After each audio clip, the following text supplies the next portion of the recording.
தை அமாவாசை இன்னைக்கு திருச்செந்தூர் போகணுன்னு ஆசையாக இருக்குன்னு சொன்னேன். இன்னும் ஆசையாக இருக்கான்னு கேட்டுருக்காங்க. இதோ பாருங்க, வீட்டுக்கு முன்னாடி வந்து காக்கா காலையிலேருந்தே கூப்பிட்டுருச்சு. டெய்லி காக்கா புறாக்கெல்லாம் சாப்பாடு வச்சு காக்கா இன்றைக்கி ரொம்ப பிஸியாக இருந்தாலும் நம்ம வீட்டில் வந்து கற்றுன்னு கத்தி கூப்பிட்டுட்டே இருந்தாங்க. இப்போ தான் எல்லா வேலையும் முடிச்சுட்டு அம்மா காக்காவுக்கு சாதம் வைக்க மேலே போகிறாங்க. ரைட்டுங்க, இன்றைக்கி ஸ்பெஷல் என்னென்னு பார்க்கலாம். நமக்கு இன்றைக்கி வெள்ளிக்கிழமை வேறு, பத்தாததுக்கு அமாவாசை வேறு, அதனால் சுட சுட சாதம். அதுக்கப்புறமா இங்கே பாருங்க அப்பளம், காக்காவோட சாப்பாடு. ஸோ இது வந்து அப்பளம். அதுக்கப்புறம் வந்து சாம்பார் இன்னைக்கு. அப்புறமா வந்து பாயசங்க. ஸோ இது வந்து பாசிப்பருப்பு இல்லைங்க, ஜவ்வரிசி பாயசம். ஜவ்வரிசி இல்லாமல் பாயசம் வைக்க மாட்டாங்க.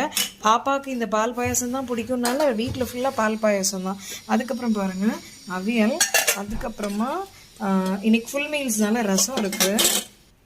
அப்புறம் பாருங்கள் பொட்டேட்டோ, அதுக்கப்புறமா மோர், அப்புறம்